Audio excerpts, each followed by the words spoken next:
Hello students, welcome to our channel vision guru. So ఇవాళ మనం 10th class Hindi public ఎగ్జామ్స్కి సంబంధించి మోడల్ పేపర్స్ డిస్కస్ చేసుకోబోతున్నామండి.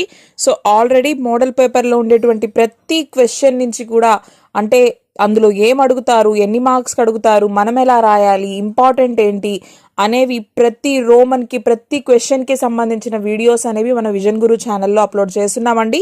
ఎవరైనా చూడని వాళ్ళు ఉంటే ఒకసారి ప్లేలిస్ట్లో చెక్ చేయొచ్చు.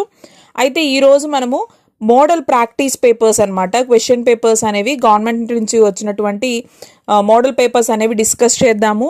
సో ఈ మోడల్ పేపర్స్ మీరు కూడా చక్కగా ఇంటి దగ్గర ప్రాక్టీస్ చేయండి. సో మీకు ఒక ఐడియా వస్తుందన్నమాట. ఓకే, ఇలా అడిగితే మనం ఎంత మాత్రం రాయగలుగుతున్నాము అనేది మీకు ఒక ఐడియా వస్తుంది.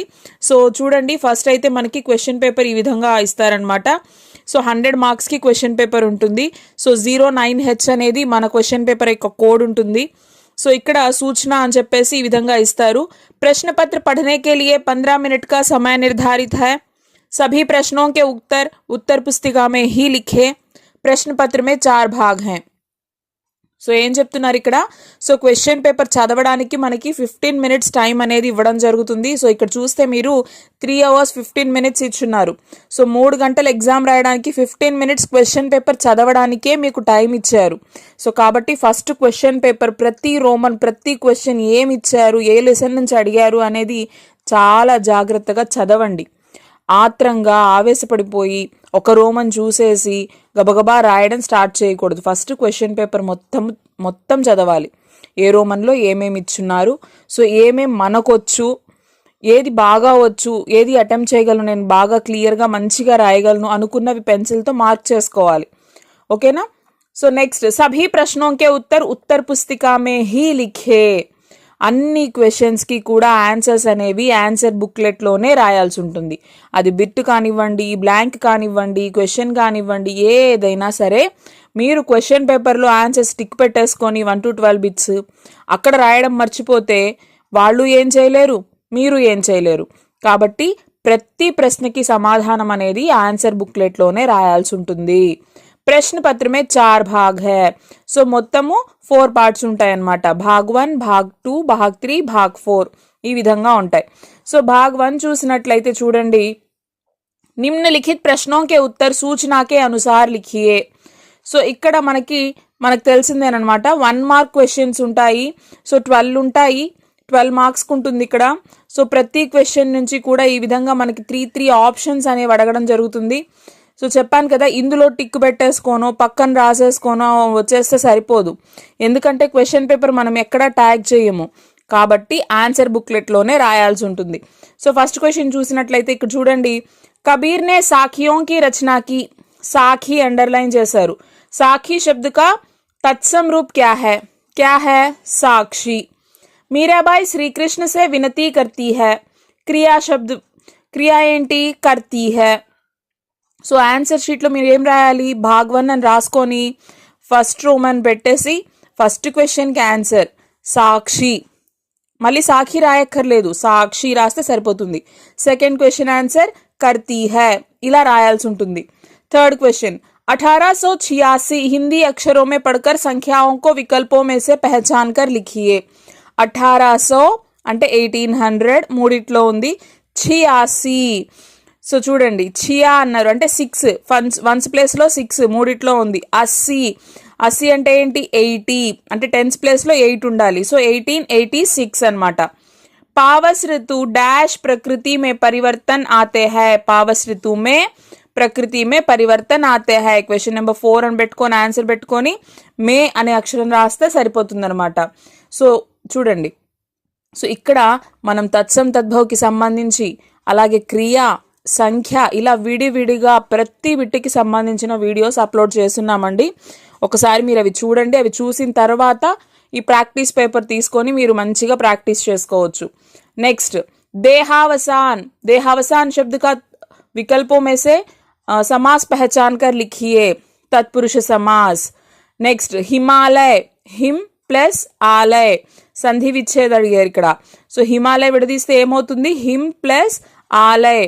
నెక్స్ట్, ఉమ్ర్ उम्र అంటే ఏంటి బడే భాయి సే ఛోటా భాయి కా ఉమ్ర 5 సాల్ కమ్ థా ఉమ్ర అంటే వయసు అని ఏజ్ అని సో దీనికి పర్యాయ శబ్ద అడిగారు వయ नेक्स्ट सत्याग्रह आंदोलन के महासंग्राम में कई लोग भाग लिए महासंग्राम इंदुलो उपसर्ग ఏంటి महा नेक्स्ट गांव वाले ततारा को पसंद करते हैं गांव वाले सो इंदुलो प्रत्यय ఏంటి वाले नेक्स्ट लेखक लेख लिखता है लिंग परिवर्तित करके लिखिए సో ఇక్కడ జెండర్ చేంజ్ చేయాలి లేఖక్ కి స్త్రీలింగ్ ఏమవుతుంది లేఖిక సో లేఖిక లేఖ్ లిఖతీ హై సో చూడండి ఇదన్నమాట ఆన్సర్ సెకండ్ ఆప్షన్ లో ఉంది మనకి సో దీన్ని మనం ఆన్సర్ షీట్ లో రాయాల్సి ఉంటుంది హమ్ మీఠే యాదో మే ఉల్ఝే రహే సో ఇక్కడ చూడండి హమ్ అనేది ప్లూరల్ కదా సో ఇక్కడ మనల్ని ఏం అడిగారు భవిష్యత్ కాల్లో అడిగారు భవిష్యత్ కాల్లో మరి ప్లూరల్ ఉన్నప్పుడు ఏమవుతుంది హమ్ రహేంగే అవుతుంది हम मीठे यादों में उलझे रहेंगे सो इदी आंसर अन्नमाट मैं पाठ पढ़ता है शुद्ध रूप लिखिए मैं वच्चिनप्पुडु एम रावाली ikkada हूँ रावाली वेरी गुड मैं पाठ पढ़ता हूँ सो ई विधंगा मनकी चूसारा एंत ఈజీగా ఉన్నాయో ఇంతే ఈజీగా క్వశ్చన్ పేపర్ కూడా ఉంటుందండి పబ్లిక్ అస్సలు టెన్షన్ అవ్వాల్సిన అవసరం లేదు భయపడాల్సిన అవసరం అంతకన్నా లేదు చాలా ఈజీగా ఉంటుంది మీరు కూడా చాలా చక్కగా ప్రెజెంట్ చేసి రాసొస్తారు సో ఇలాగా మనకి ఫస్ట్ రోమన్ లో భాగ్ 1 లో 12 మార్క్స్ అన్నమాట నెక్స్ట్ భాగ్ 2 ఇందులో మనకి 13 నుంచి 16th వరకు క్వశ్చన్స్ ఉంటాయి సో ప్రతి క్వశ్చన్ కి 5 మార్క్స్ ఉంటాయి మీకు తెలుసు కదా సో 13 14 ఏంటి అంటే పఠిత గద్యాంశ్ పఠిత పద్యాంశ్ 15 16 వచ్చేసి అపఠిత గద్యాంశ్ అపఠిత పద్యాంశ్ అన్నమాట సో ఇక్కడ చూస్తే తతారా వామిరోకి సంబంధించినటువంటి ప్యాసేజ్ ఇవ్వడం జరిగింది నెక్స్ట్ किसकी प्रेम कथा घर घर में सुनाई देती है किसकी प्रेम कथा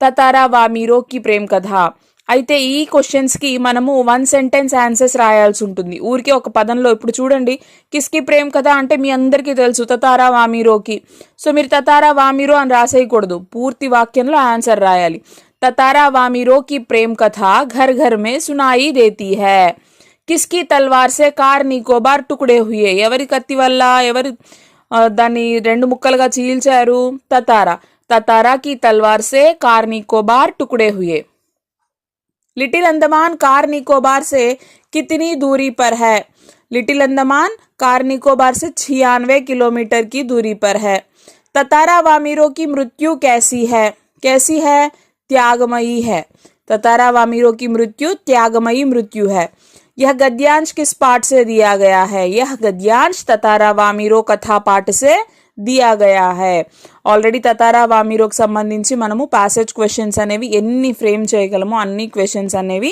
ఎక్స్ప్లెయిన్ చేస్తున్నాము వీడియో ఒకసారి మీరు చూడొచ్చు నెక్స్ట్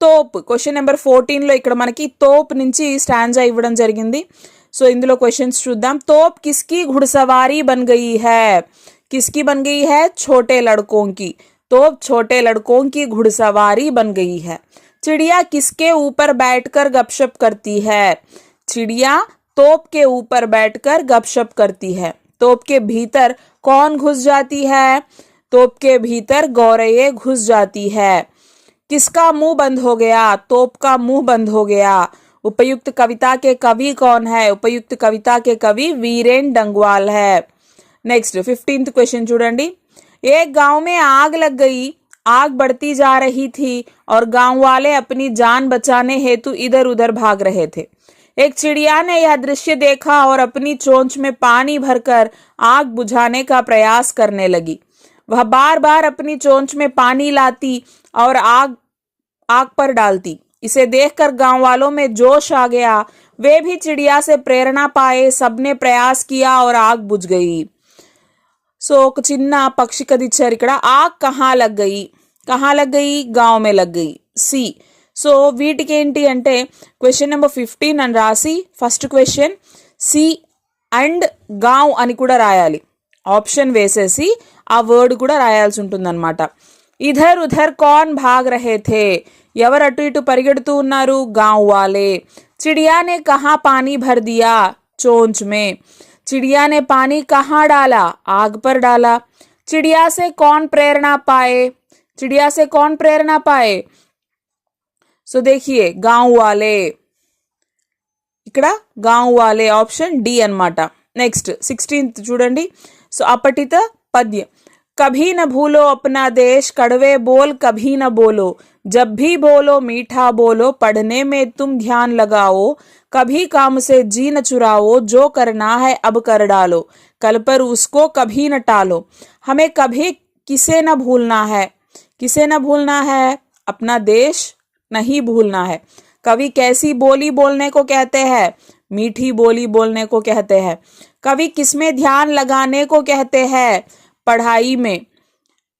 हमें किससे जी न चुराना है? चूड़नी काम से. हमें अपना काम कब करना है? हमें अपना काम आज ही करना है. నెక్స్ట్ భాగ్ 3 ఇందులో మనకి నేను చెప్పాను కదా. సో క్వశ్చన్ పేపర్ ఎలా ఇచ్చినా కూడా మీకు కబీర్ దాస్ కానీ మీరా కానీ రెండిటిలో ఒక కవి పరిచయం అనేది ఖచ్చితంగా పేపర్లో అయితే ఉంటుంది. సో మిగతావన్నీ పక్కన పెట్టేసి ఫస్ట్ మీరు ఆ రెండు జాగ్రత్తగా నేర్చుకోవాలి అని. సో ఇక్కడ మనకి కబీర్ దాస్ గురించి అడిగారు, అలాగే సుమిత్రానందన్ పంత్ గురించి అడిగారు.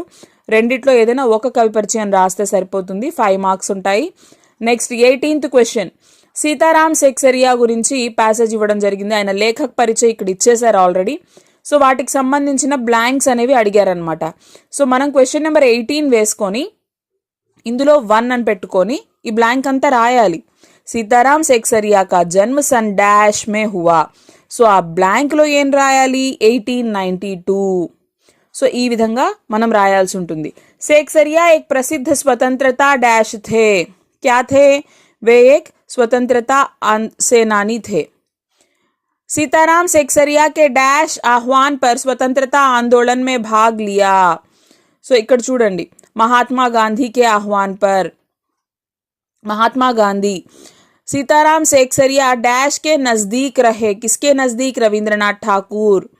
भारत सरकार सीताराम सेक्सरिया को पद्मश्री पुरस्कार सन डैश में दिया 1962. నెక్స్ట్ భాగ్ 4 ఇందులో మనకి 4 మార్క్స్ క్వశ్చన్స్ 8 ఉంటాయన్నమాట. సో మనము ఏవైనా 6 రాస్తే సరిపోతుంది. సో చూడండి 19th క్వశ్చన్ మీకు సాఖీలో నుంచి 1 to 4 పోయమ్స్ ఏవైతే ఉన్నాయో సో ఆ 4 పోయమ్స్లో నుంచే 19th క్వశ్చన్ అడగడం జరుగుతుంది. సో చూస్తున్నట్లయితే ఇక్కడ ఐసీ బాని బోలియే ఈ పోయం ఇచ్చారు. సో ఈ దోహాని కంప్లీట్గా మనము రాయాల్సి ఉంటుందన్నమాట. నెక్స్ట్ 20th క్వశ్చన్ చూడండి, కవినే कैसी మృత్యు కోసం మృత్యు కహా హై. సో ఈ 4 మార్క్స్ క్వశ్చన్స్ కూడా ఏ లెసన్స్లో నుంచి అడుగుతారు? ప్రతి లెసన్లో కూడా ఇంపార్టెంట్ క్వశ్చన్స్ మనము షార్ట్ చేసి ఇవ్వడం జరిగింది. సో ఆ వీడియోస్ కూడా మన ప్లేలిస్ట్లో ఉన్నాయి, చూడండి ఒకసారి. సో చూడండి ఇక్కడ నెక్స్ట్ कर चले हम फिदा गीत की पृष्ठभूमि क्या है. 26 जनवरी 1931 के दिन को अमर बनाने के लिए क्या क्या तैयारियां की गई है. निकोबार के लोग ततारा को क्यों पसंद करते थे. सादत अली कौन था? उसने वजीर अली की पैदाइश को अपनी मौत क्यों समझा. कथावाचक और हरिहर काका के बीच क्या संबंध है. कोई भी भाषा आपसी व्यवहार में बाधा नहीं बनती. पाठ के किस अंश से यह सिद्ध होता है. సో చూసినట్లయితే ఇక్కడ మీకు నాన్ డీటెయిల్ నుంచి 2 క్వశ్చన్స్ అడగడం జరిగింది. సో అదేవిధంగా పోయట్రీ నుంచి 3 క్వశ్చన్స్ అడగడం జరిగింది, ప్రోజ్ నుంచి 3 క్వశ్చన్స్ అడగడం జరిగింది అనమాట. సో ఇలా 8 క్వశ్చన్స్ ఉంటాయి. ఏవైనా మనకి బాగా వచ్చిన క్వశ్చన్స్ మనం ఫస్ట్ సెలెక్ట్ చేసుకొని ఆ 6 క్వశ్చన్స్ని రాయండి. నెక్స్ట్ భాగ్ 27 అనమాట, క్వశ్చన్ నెంబర్ 27. సో ఇక్కడ మనకి ఇందులో ఏంటి అంటే long answer questions, 8 marks questions అనమాట. సో 27లో 2 క్వశ్చన్స్ ఉంటాయి, ఆ. సో ఈ రెండిట్లో ఏదో ఒకటే పోయట్రీకి సంబంధించి ఉంటుంది. ఇక్కడ మీరాబాయి గురించి ఇచ్చారు, పర్వత్ ప్రదేశ్ మే పావస్ గురించి ఇచ్చారు. సో ఈ రెండిట్లో ఏదైనా ఒకటి రాయాల్సి ఉంటుందన్నమాట. అదేవిధంగా క్వశ్చన్ నెంబర్ 28లో కూడా 2 ఆప్షన్స్ ఉంటాయి, బడే భాయ్ సాహెబ్ ఇచ్చారు. నెక్స్ట్ చూడండి, లేఖక్ కే అనుసార్ సత్య కేవల్ వర్తమాన్ హై, జైన్ కి దేన్ నుంచి ఇచ్చారనమాట. సో రెండిట్లో ఏదైనా ఒకటి రాయాలి. సో ఈ లాంగ్ ఆన్సర్ క్వశ్చన్స్ కూడా క్వశ్చన్ ఎలా అడిగినా సరే ఒక్కటే ఆన్సర్, మీరు అది నేర్చుకుంటే చాలు. ఏ లెసన్స్లో నేర్చుకోవాలి, 2 సారాంశాలు మాత్రం నేర్చుకుంటే సరిపోతుంది అని చెప్పేసి ఆ వీడియోస్ కూడా మన ఛానల్లో ఉన్నాయి, అది కూడా ఒకసారి మీరు చూసుకోవచ్చు ఎవరైనా చూడని వాళ్ళు ఉంటే. నెక్స్ట్ లాస్ట్ చూడండి, లాస్ట్ రోమన్, निम्नलिखित प्रश्नों के उत्तर सूचना के अनुसार लिखिए. Question number 29. సో ఇక్కడ మనకి 2 లెటర్స్ అడగడం జరుగుతుంది 29లో. विहार यात्रा जाने के लिए अनुमति मांगते हुए प्रधानाध्यापक के नाम पत्र लिखिए. నెక్స్ట్ हिंदी सीखने की आवश्यकता बताते हुए अपने भाई के नाम पत्र लिखिए. సో ఈ రెండిట్లో మనకి బాగా వచ్చిన లెటర్ని మనం చూస్ చేసుకొని రాస్తే 8 మార్క్స్ ఉంటుంది. Next last question 30th question, ఇది మనకి 10 మార్క్స్కి ఉంటుంది అనమాట. నిబంధ్. సో ఇందులో 4 ఆప్షన్స్ ఉంటాయి మనకి. 4లో మనం ఏదైనా ఒక్క నిబంధ్ రాస్తే సరిపోతుంది. పర్యావరణ ప్రదూషణ్, పుస్తకాలయ, కిసి ఎక్ త్యోహార్, కృత్రిమ ఉపగ్రహ. సో ఈ నిబంధనలన్నీ కూడా మనం ఎక్స్ప్లెయిన్ చేసి వీడియోస్ అనేవి అప్లోడ్ చేస్తున్నామండి. సో చూసారు కదా. సో 100 మార్క్స్కి సంబంధించి మోడల్ పేపర్ మనము ఈరోజు డిస్కస్ చేసాము. సో మీ అందరికీ ఈ పాటికే మోడల్ పేపర్ ఎలా ఉంటుంది, ఎలా అడుగుతారు, ఏ టాపిక్స్లో క్వశ్చన్స్ ఎలా వస్తాయి ఏంటి అందరికీ మన ఛానల్ ఫాలో అయ్యే వాళ్ళందరికీ కూడా చాలా బాగా తెలుసుంటుంది అని నా గట్టి నమ్మకం అండి. సో మీ ప్రాక్టీస్కి ఇది బాగా హెల్ప్ అవుతుంది అని నేను అనుకుంటున్నాను. సో మీకు ఇంకేమన్నా డౌట్స్ ఉంటే నాకు కామెంట్ సెక్షన్లో తెలియజేయండి. నేను వాటికి రిప్లై అనేది ఖచ్చితంగా ఇస్తానండి. సో ఎగ్జామ్స్కి చాలా నియర్ బై దగ్గరకు వచ్చేసాం మనము. చాలా తక్కువ డేస్ ఉన్నాయి కాబట్టి మంచిగా ప్రాక్టీస్ చేయండి. ఎవరు టెన్షన్ అవ్వద్దు, రిలాక్స్గా ఉండండి.